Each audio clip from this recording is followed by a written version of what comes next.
একটি স্থাপত্য নির্মাণ কিভাবে একটা অপরূপ স্থাপত্যে পরিণত হয়, একটা এমন সুন্দর স্থাপত্য যা সবাই মনে করে এবং সবাই দেখতে চায়। এখন এই ধরনের কিছু নির্মাণ করার জন্য শুধু কি সামগ্রীর প্রয়োজন বা কুশলী শিল্পীর প্রয়োজন, না আরও কিছুর প্রয়োজন হয়, যেটা ছাড়া অসামান্য কিছু তৈরি করা সম্ভব হয় না? আপনি কি এই বিষয়ে কখনো চিন্তা করেছেন কিভাবে একটা নির্মাণ কাজ অসামান্য হয়ে যায়? শুধু কি তা শিল্পীর গুণে, বা জিনিসপত্র যা ইউজ করা হয়েছে তার জন্য, বা আরও অনেক কিছু প্রয়োজন হয়, অন্য কিছু প্রয়োজন হয়?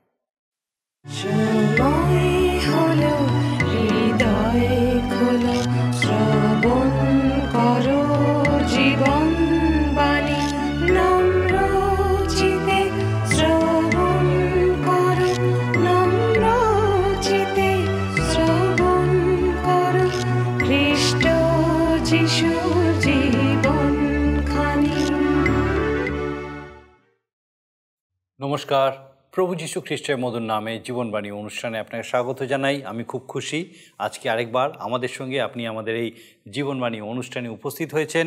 আর একই সঙ্গে আপনাকে অনেক অনেক ধন্যবাদ যে আপনি নিয়মিত আমাদের সঙ্গে আছেন। শুধু তাই নয়, আপনার মতামত, আপনার বিশেষ মতামত, এই অনুষ্ঠান আপনার কীরকম লাগছে, এই অনুষ্ঠান থেকে আপনি কিভাবে শিখছেন আমাদেরকে জানাচ্ছেন, এই জন্য আপনাকে বিশেষ বিশেষ ধন্যবাদ।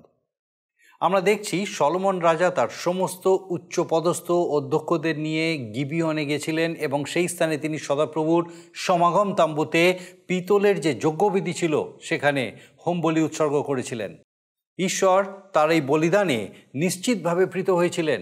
এই কথা আমরা বুঝতে পারি যখন দেখি যে সেই রাত্রে তিনি সলোমনকে দর্শন দিলেন এবং তাকে বললেন যে তার ইচ্ছা অনুসারে সলোমন যেন সদাপ্রভুর কাছে বর চেয়ে নেন। সলোমন ইচ্ছা করলে অনেক কিছুই চাইতে পারতেন, যেমন বিপুল ঐশ্বর্য, তার শত্রুদের প্রাণ, কিংবা দীর্ঘায়ু। একজন রাজা হিসেবে এই সমস্ত কিছু চাওয়াটাই তো তার পক্ষে স্বাভাবিক ছিল। কিন্তু তিনি সেই সমস্ত কিছু চাইলেন না। তিনি সদাপ্রভুকে বললেন তিনি তো তাঁরই ইচ্ছায় সমগ্র ইসরায়েল জাতির উপরে রাজা হয়েছেন। সলোমন যেন সঠিকভাবে রাজ্য শাসন করতে পারেন, তার জন্য যে জ্ঞান, বুদ্ধি, বিবেচনার প্রয়োজন হয়, তাই যেন সদাপ্রভু তাকে দান করেন। ঈশ্বর সলোমনের বর নির্বাচনে অত্যন্ত খুশি হয়ে তিনি যা চাইলেন, অর্থাৎ জ্ঞান ও বুদ্ধি তো দিলেনই, কিন্তু যা তিনি চাননি, অর্থাৎ ঐশ্বর্য, সম্পত্তি, গৌরব, তাও তাকে তিনি দিলেন। আর সেইভাবেই সলোমন হয়ে উঠলেন পৃথিবীর সবথেকে জ্ঞানী এবং ঐশ্বর্যশালী রাজা। তার ঐশ্বর্যের পরিমাণ আমরা বুঝতে পারি যখন দেখি তিনি বিপুল সংখ্যক অশ্ব ও বহুমূল্য রথ মিশর দেশ থেকে আমদানি করেছিলেন। লেখা আছে পাথরের মতো অঢেল তার স্বর্ণ ও রৌপ্য ছিল। প্রচুর পরিমাণে মূল্যবান এরস কাঠ তার কাছে ছিল। সলোমন রাজা এইবার ঈশ্বরের গৃহ নির্মাণ করার কাজ শুরু করলেন। মন্দিরের সঙ্গে তিনি তার নিজের গৃহ নির্মাণ করার প্রস্তুতি নিলেন। এই যৌথ উদ্যোগের জন্য তিনি হাজার হাজার শ্রমিক এবং তাদের উপরে তিনি শতাধিক অধ্যক্ষ নিযুক্ত করলেন। সলোমন সোরের রাজা হুরমের কাছ থেকে এরস কাঠ এবং দক্ষ শ্রমিক ও শিল্পকলায় কুশলী কারিগরদেরকে চাইলেন, যাতে মন্দিরের কাজ ভালোভাবে করা যায়। হুরম রাজা সলোমনের আর্জি অনুযায়ী প্রচুর পরিমাণে এরস কাঠ এবং তার সঙ্গে উপযুক্ত কর্মচারীদের পাঠালেন। সলোমন এই কলা কুশলীদের যথোপযুক্ত বেতন দিতে রাজি হয়েছিলেন। সবার উপরে তিনি আবি নামে এক বিভিন্ন বিষয়ে পারদর্শী এক শিল্পীকেও পাঠিয়েছিলেন। সে অত্যন্ত জ্ঞানবান ও বুদ্ধিমান লোক ছিল এবং বিভিন্ন ধাতু, পাথর, কাঠ এবং সুতোর কাজ করতে পারদর্শী ছিল। এই সমস্ত কিছুর বিবরণ এবং সেই বিষয়ে ঈশ্বর আমাদের সঙ্গে কিভাবে কথা বলতে চান, আসুন আমরা আমাদের বিস্তারিত আলোচনার মধ্যে দিয়ে দেখি। এই অনুষ্ঠানে আমি আপনাদের কাছে বাইবেলের পুরাতন নিয়মে বংশাবলীর 2য় খণ্ড থেকে আলোচনা করছি। গত অনুষ্ঠানে আমি আপনাদের কাছে 6 পদ পর্যন্ত আলোচনা করেছিলাম। সেই পেতলের বেদির কথা আলোচনায় বলেছিলাম। আজকে 7 থেকে 10 পদ পাঠ করব এবং আলোচনায় যাব। আপনার সামনে যদি বাইবেল আছে তাহলে খুলুন। বংশাবলীর 2য় খণ্ড 667 পৃষ্ঠায় লেখা আছে, এখানে সেই রাত্রিতে ঈশ্বর সলোমনকে দর্শন দিয়া কহিলেন, যাচনা করো, আমি তোমাকে কি দিব? তখন সলোমন ঈশ্বরকে কহিলেন, তুমি আমার পিতা দাউদের প্রতি মহাদয়া প্রকাশ করিয়াছ, আর তাহার পদে আমাকে রাজা করিয়াছ। এখন হে সদাপ্রভু ঈশ্বর, তুমি আমার পিতা দাউদের কাছে যে কথা বলিয়াছ তা স্থিরীকৃত হোক, কেননা তুমি পৃথিবীস্থ ধূলির ন্যায় বহু সংখ্যক এক জাতির উপরে আমাকে রাজা করিয়াছ। আমি যেন এই লোকদের সাক্ষাতে বাইরে যাইতে ও ভিতরে আসিতে পারি, সেজন্য এখন আমাকে বুদ্ধি ও জ্ঞান দাও, কারণ তোমার এমন বৃহৎ প্রজাবৃন্দের বিচার করা কাহার সাধ্য। এখানে আমরা দেখতে পাই যে ঐশ্বরিক প্রতিজ্ঞা শুধু দাউদের কাছেই নয়, অব্রাহামের কাছেও ঈশ্বর করেছিলেন। আর পৃথিবীস্থ ধূলির ন্যায় তোমার বংশবৃদ্ধি করিব। কেহ যদি পৃথিবীস্থ ধূলি গণিতে পারে, তবে তোমার বংশ গণা যাইবে। ঈশ্বর কি সেই প্রতিজ্ঞা রক্ষা করলেন না? অগণিত মানুষের দিকে দেখে আপনার অন্তর কি এই সাক্ষ্যই প্রদান করছে না যে ঈশ্বর তাঁর প্রতিজ্ঞাতে অটল? ঈশ্বর প্রতিশ্রুতি দিয়ে তা রক্ষায় অবিশ্বস্ত নন। আমরা দেখি ঈশ্বর দাউদের কাছে প্রতিজ্ঞা করে ক্ষান্ত নন। তিনি প্রকৃতই সলোমনকে সাহায্য করেছেন, চালনা করেছেন। সলোমনকে প্রশ্ন করলেন, যাচনা করো, আমি তোমাকে কি দেব? স্বর্গের ঈশ্বর রাজাদিরাজ যাচনা করতে বলেছেন। তিনি যাচনার বিষয় আমাদের প্রার্থিত বিষয় দেবেন। প্রতিশ্রুতি দিচ্ছেন, আমি তোমাকে কি দেব? কি চাইবেন আপনি? আমারই বা যাচনার বিষয় কি? সলোমন চেয়েছিলেন সেদিন তার যাচনার বিষয়, আমাকে বুদ্ধি ও জ্ঞান দাও। আর ঈশ্বর তাঁর যাচনার বিষয় শুনে সমাদর করেছিলেন। কিন্তু কোথাওতে সলোমন এই ধারণা পোষণ করেছিলেন? তার অন্তর ও মস্তিষ্কে। যখন আমরা প্রথম বংশাবলী তার 22 অধ্যায় 7, 8, 11 ও 12 পদে পড়ি, সেখানে দাউদকে বলতে শুনি, তিনি সলোমনকে বলছেন, আমার ঈশ্বর সদাপ্রভুর নামের উদ্দেশ্যে গৃহ নির্মাণ করিতে আমারই মনোরথ ছিল। কিন্তু সদাপ্রভুর এই বাক্য আমার নিকটে উপস্থিত হইল, তুমি অনেক রক্তপাত করিয়াছ ও বড় বড় যুদ্ধ করিয়াছ, তুমি আমার নামের উদ্দেশ্যে গৃহ নির্মাণ করিবে না, কেননা আমার সাক্ষাতে তুমি অনেক রক্ত মৃত্তিকাতে ঢালিয়াছ। এখন হে আমার পুত্র, সদাপ্রভু তোমার সহবর্তী হউন, এবং তিনি তোমার বিষয় যেমন বলিয়াছেন তদনুসারে তুমি কৃতকার্য হও ও তোমার ঈশ্বর সদাপ্রভুর গৃহ নির্মাণ করো। কেবল সদাপ্রভু তোমাকে বুদ্ধি ও বিবেচনা দিয়া ইসরায়েলের বিষয়ে তোমাকে আজ্ঞা দিউন, যেন তুমি তোমার ঈশ্বর সদাপ্রভুর ব্যবস্থা পালন করিতে পারো।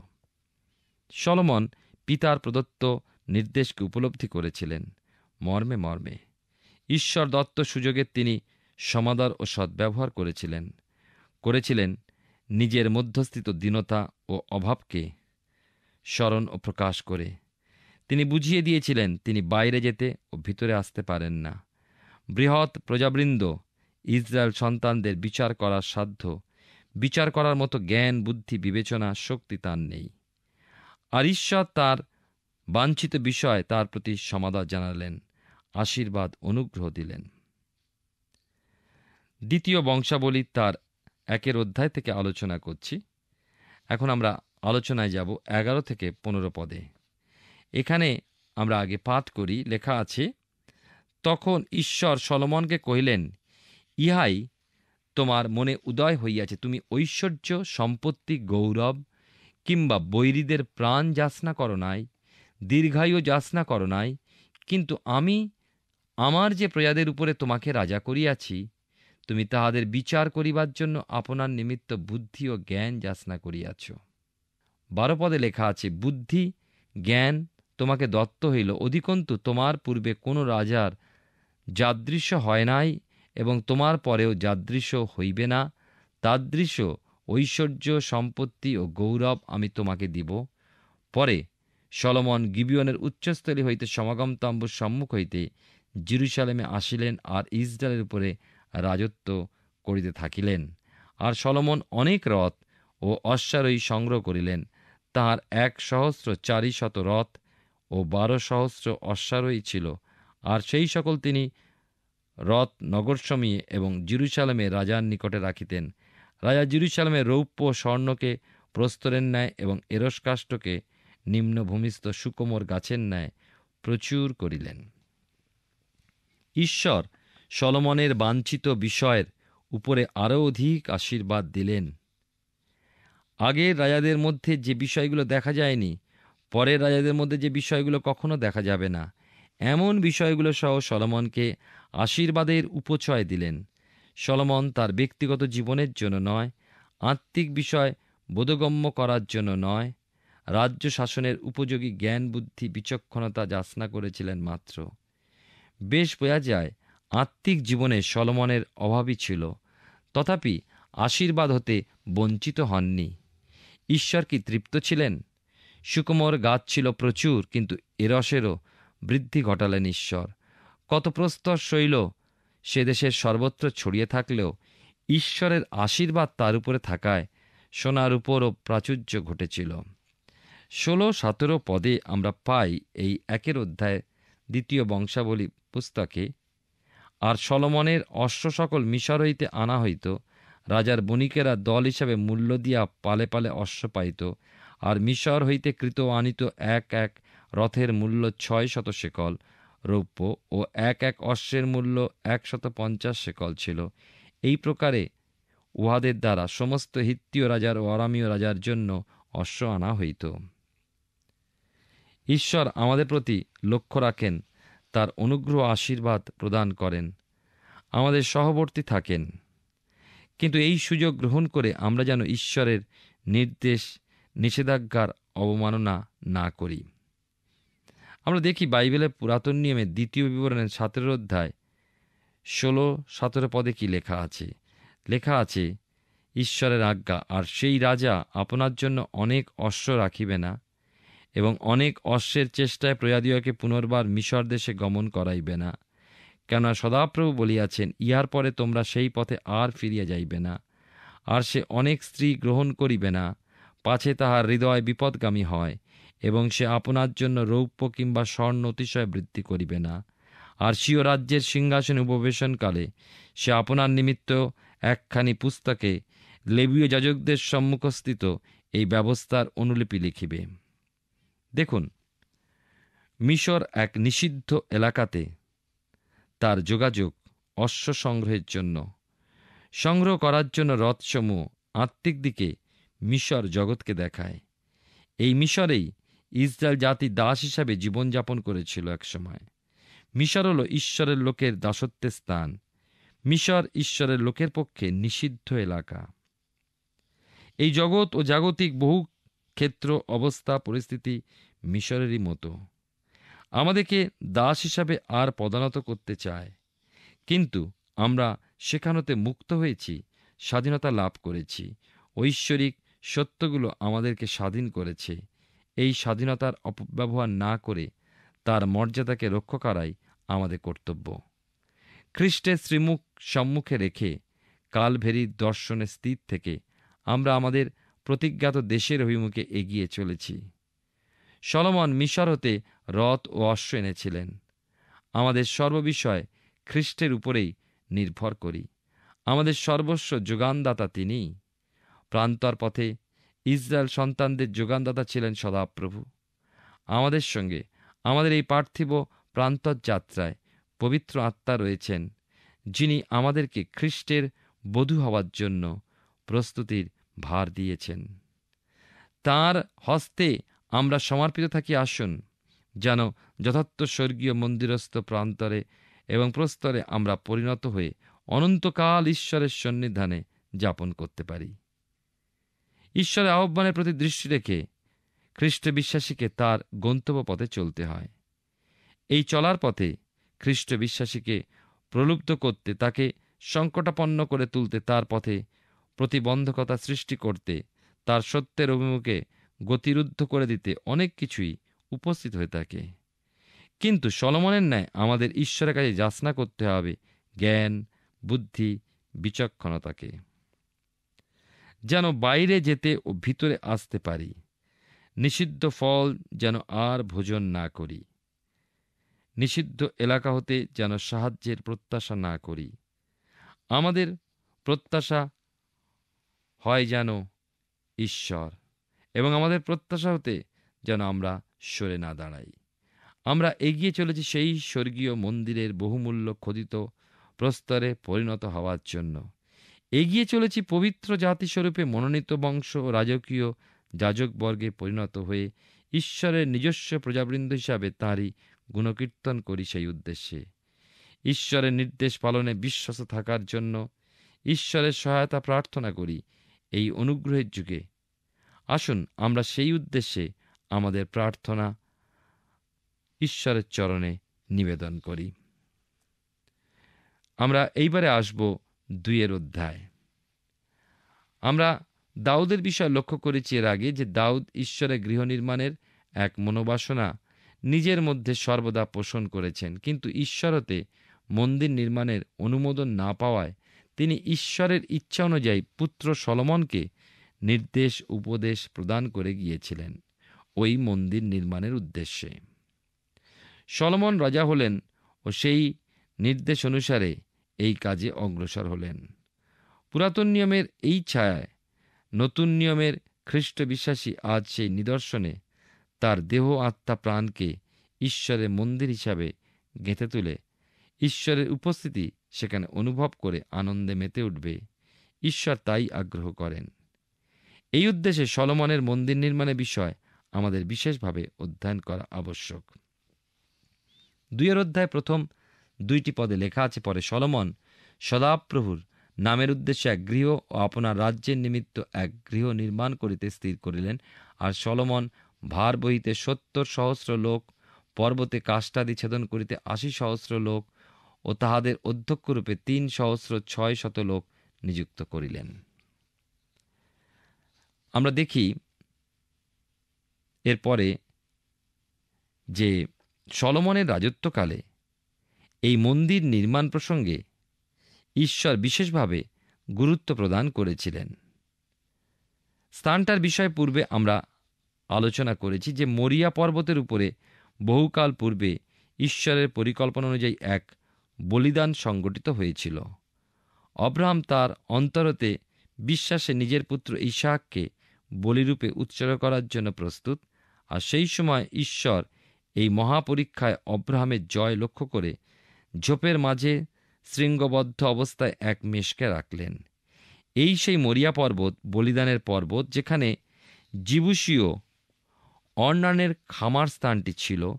ঈশ্বরতে দর্শনপ্রাপ্ত দাউদ ঈশ্বরের মনোনয়ন নিজেকে সমর্পণ করেছিলেন। শুধু তাই নয়, দাউদেরও মনোনীত স্থান ছিল এই। এখন দাউদের পুত্র সলোমন দাউদের নির্দেশ অনুযায়ী এই স্থানে মরিয়া পর্বতের উপরেই গেঁথে তুলছেন সদাপ্রভুর গৃহ। পাঠ করি 3 এবং 4 পদে কি লেখা আছে। আর সলোমন সোরের হুরম রাজার নিকটে লোক পাঠাইয়া কইলেন, আপনি আমার পিতা দাউদের প্রতি যেরূপ ব্যবহার করিয়াছিলেন ও তাহার বসতি বাটি নির্মাণার্থে তাহার কাছে যেরূপ এরস কাষ্ঠ পাঠাইয়াছিলেন তদ্রূপ আমার জন্য করুন। দেখুন, আমি আপন ঈশ্বর সদাপ্রভুর নামের উদ্দেশ্যে এক গৃহ নির্মাণ করিতে উদ্যত হইয়াছি। তাঁর সম্মুখে সুগন্ধি দ্রব্য জ্বালাইবার জন্য, নিত্য দর্শন রুটির জন্য এবং প্রতি প্রাতে ও সন্ধ্যাকালে, বিশ্রামবারে, অমাবস্যায় ও আমাদের ঈশ্বর সদাপ্রভুর সকল পর্বে হোম করিবার জন্য তাহা পবিত্র করিব। এ সকল কর্ম ইসরায়েলের নিত্য কর্তব্য। সোরের রাজা হিরম দাউদকে প্রেম করতেন। দাউদ ও হিরমকে এই ভিত্তিতেই সলোমন দাউদের ইচ্ছা পূরণের বিষয়ে হিরমকে স্মরণ করিয়ে দিয়েছেন। লক্ষ্য করা যায়, দাউদকে যত প্রেম করতেন হিরম, সলোমনের ক্ষেত্রে সেক্ষেত্রে কিছু সমস্যার উদয় হয়েছিল। সেই সমস্ত উৎসর্গীকরণের বিষয় আগামী দিনে কালের পূর্ণতাতে প্রভু যীশু খ্রিস্টের নিজেকে উৎসর্গ করার বিষয়ে আঙ্গুল নির্দেশ করে। ওই মরিয়া পর্বতে বহুকাল পূর্বে ইসাহাকের পরিবর্তে ঝোপে শৃঙ্খলাবদ্ধ মেষের বলিদান ভবিষ্যতে ঈশ্বরের হতমেষ শাবকের প্রতি অঙ্গুলি নির্দেশ করে। তিনি হলেন প্রভু যীশু খ্রিস্ট। 2 বংশাবলী তার 2 অধ্যায় 5 থেকে 8 পদে আমরা দেখি লেখা আছে, আর আমি যে গৃহ নির্মাণ করিব তাহা মহৎ হইবে, কেননা আমাদের ঈশ্বর সকল দেবতা হইতে মহান। কিন্তু তাহার নিমিত্ত গৃহ নির্মাণ করিতে কে সমর্থ? কেননা স্বর্গ এবং স্বর্গের স্বর্গ তাহাকে ধারণ করিতে পারে না। তবে আমি কে যে তাহার উদ্দেশ্যে গৃহ নির্মাণ করি? কেবল তাহার সম্মুখে ধূপদাহ করিবার স্থান নির্মাণ করিতে পারি। অতএব আমার পিতা দাউদ কর্তৃক নিযুক্ত যে জ্ঞানবান লোকেরা জিহুদায় ও জেরুজালেমে আমার নিকটে আছে, তাহাদের সহিত স্বর্ণ, রৌপ্য, পিত্তল, লৌহ এবং বেগুনে, রক্ত, নীল বর্ণসূত্রের কার্যকারণে ও সর্বপ্রকার খোদন কার্যে নিপুণ একজন লোককে পাঠাইবেন। আর লিবানন হইতে এরস কাষ্ঠ, দেবদারু কাষ্ঠ ও আলগুম কাষ্ঠ আমার এখানে পাঠাইবেন, কেননা আমি জানি আপনার দাসেরা লিবাননে কাষ্ঠ কাটিতে তৎপর, আর দেখুন আমার দাসেরাও আপনার দাসদের সহিত থাকিবে। আমাদের ঈশ্বর মহান ঈশ্বর, আমাদের ঈশ্বর তার গৃহ মহৎ, আর ঈশ্বরের উদ্দেশ্যে সেই মহান ঈশ্বরের বাসস্থান হিসাবে তার সন্তানের দেহ আত্মা প্রাণকেও হয়ে উঠতে হবে মহৎ। সলোমন বলেছেন, আমি যে গৃহ নির্মাণ করি তা মহৎ। আজ আমাদের সময় একটা বিষয়কে মহৎ করে তোলে, একজন মানুষকে কে করে তোলে মহৎ বা মহান? কেই বা একটা জাতিকে মহান করে তোলে। কি মহান করে তোলে একটা মণ্ডলীকে? প্রিয় শ্রোতা বন্ধু, প্রিয় ভাই ও বোন, তিনি ঈশ্বর, যিনি নিজে মহান, আর তার উদ্দেশ্যে ব্যবহৃত বিষয়কেও তিনি মহৎ করে তোলেন। অথচ ঈশ্বরের সেই কার্যসাধক শক্তি আমাদের উপলব্ধি করার সাধ্য নেই। আমরা দেখি যে উৎসর্গীকরণের মাধ্যমে ঈশ্বরের সামনে উপস্থিত হওয়া যায়। আপনি এবং আমি ঈশ্বরের সামনে উপস্থিত হতে পারি সেই পবিত্র শুদ্ধ উৎসর্গীকরণ ঈশ্বরের হতমেষ্যাবক প্রভু যীশুখ্রিস্টের মাধ্যমেই।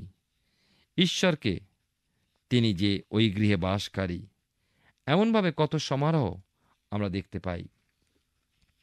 আমরা দেখি যে সেই ঈশ্বর যিনি এই গৃহে বাসকারী কি, এ বিষয়ে সলোমন সন্দেহ বা আশঙ্কার কোনো অবকাশ রাখেননি।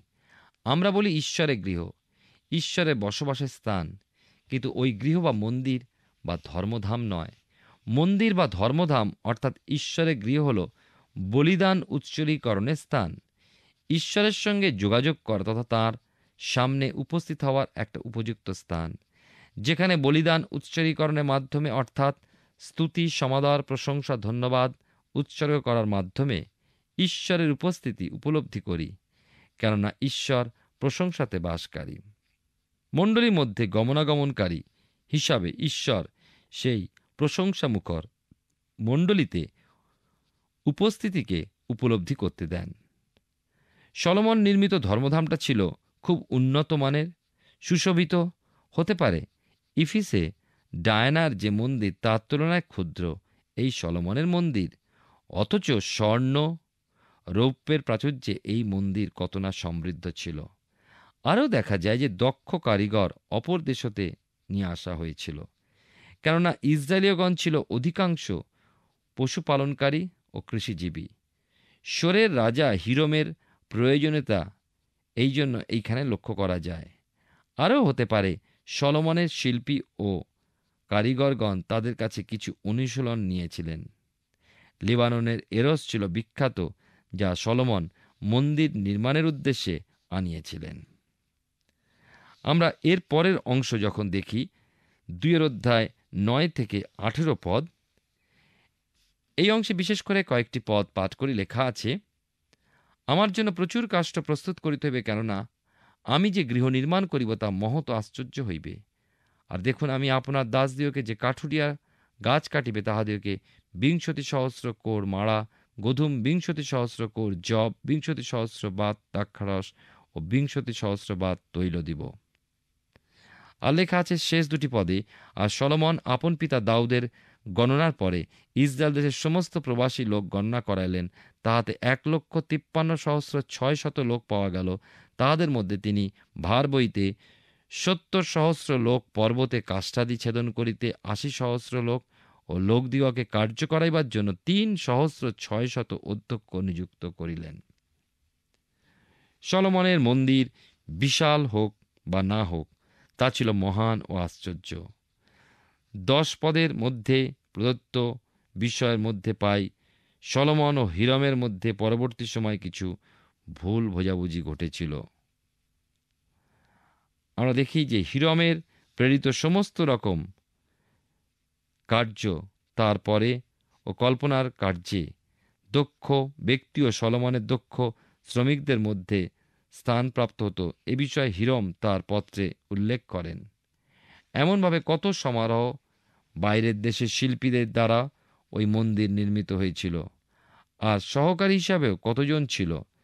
17 এবং 18 পদে রয়েছে আরও কত সাধারণ শ্রমিকের বিষয়, যারা এই ঈশ্বরের গৃহ নির্মাণের জন্য ব্যবহৃত হয়েছিল।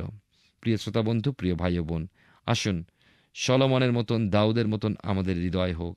ঈশ্বরের জন্য, তার কার্যের জন্য, তার সেবার জন্য আমরা যেন সব থেকে সুন্দর, সব থেকে ভালো, সব থেকে প্রথমে আমরা স্থান, সময়, অর্থকে দান করি। ঈশ্বর নিশ্চয়ই আপনাকে আমাকে আশীর্বাদ করবেন।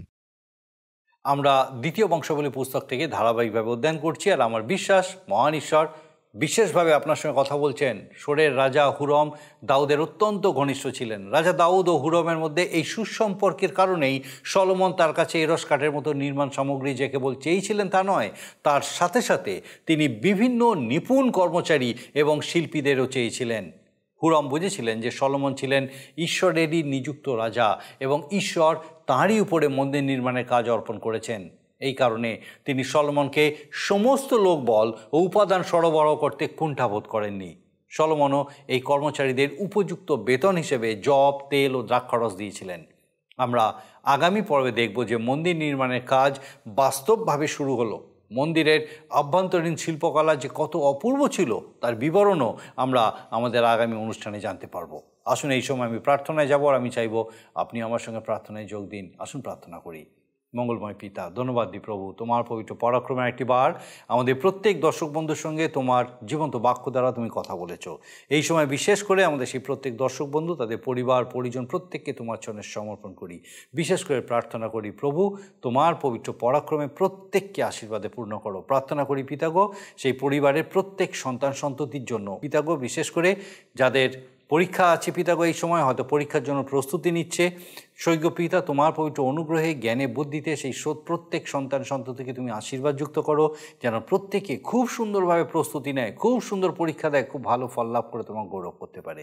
একই সঙ্গে প্রার্থনা করি প্রভু, যদি কোনো সন্তান বিপদগামী হয়, হয়তো পিতামাতার ইচ্ছার বিরুদ্ধে যাচ্ছে বা ভুল রাস্তায় চলে যাচ্ছে, পিতা প্রার্থনা করি তোমার পবিত্র পরাক্রমে এই মুহূর্তে পিতা সেই সন্তানকে স্পর্শ করো, আশীর্বাদযুক্ত করো এবং তাকে আবার পরিবারের সঙ্গে এক হয়ে তোমার গৌরব করতে সাহায্য করো। সেই বিপদ থেকে ফিরিয়ে আনো প্রভু, দয়া করো। আমাদের প্রত্যেক দর্শক বন্ধু, তাদের পরিবার পরিজন প্রত্যেককে তোমার পবিত্র আত্মার সুরক্ষায় সুরক্ষিত রাখো, সুস্থ সবল রাখো, তোমার অনুগ্রহে পূর্ণ রাখো। তোমার যিশু নামে ভিক্ষা দয়া করে শ্রবণ গ্রহণ করো, আমেন। ঈশ্বর তার মহা অনুগ্রহে আমাদেরকে তার জীবন্ত বাক্য দ্বারা তার ইচ্ছা জানতে সাহায্য করেন, আর আমার বিশ্বাস আমাদের জীবনের জন্য তার এই ইচ্ছা উদ্দেশ্য এই জীবনবাণী অনুষ্ঠানের মধ্যে দিয়ে আগামী দিনেও আমরা নিরন্তর জানতে থাকব। ঈশ্বর আপনার মঙ্গল করুন। প্রিয় বন্ধু, আশা করি জীবনবাণী অনুষ্ঠানটি আপনার ভালো লেগেছে। আর যদি ভালো লেগে থাকে তাহলে অবশ্যই আমাদের একটি মিসড কল দিন। আপনার দেওয়া মিসড কলটি আমাদের কাছে অতি মূল্যবান। আমরা আনন্দের সাথে জানাই, প্রতিটা মিসড কল দাতাদের মধ্যে থেকে সপ্তাহের শেষে বিশেষ দর্শক বন্ধুকে বেছে নেওয়া হবে এবং সেই দর্শক বন্ধুকে পুরস্কৃত করা হবে ও সপ্তাহের শেষে তার ছবি ও নাম আমাদের অনুষ্ঠানে প্রকাশ করা হবে। গত সপ্তাহের বিজয়ী দর্শক বন্ধুরা হলেন কলকাতা থেকে কৃষ্ণকান্ত ঘরুই ও সুজাতা ঘরুই। আমাদের মিসড কল দেবার নম্বরটি হল 04449081 আপনি প্রার্থনা ও আরও অধিক জানতে আগ্রহী হলে আমাদের সঙ্গে অবশ্যই ফোনের মাধ্যমে যোগাযোগ করতে পারেন। আমাদের মোবাইল নাম্বার 9433497235 এবং আরেকটি হল 9433803755। আর আমাদের ঠিকানা টিভি স্ক্রিনে আপনারা দেখে নিন। ধন্যবাদ। ভালো থাকুন, সুস্থ থাকুন।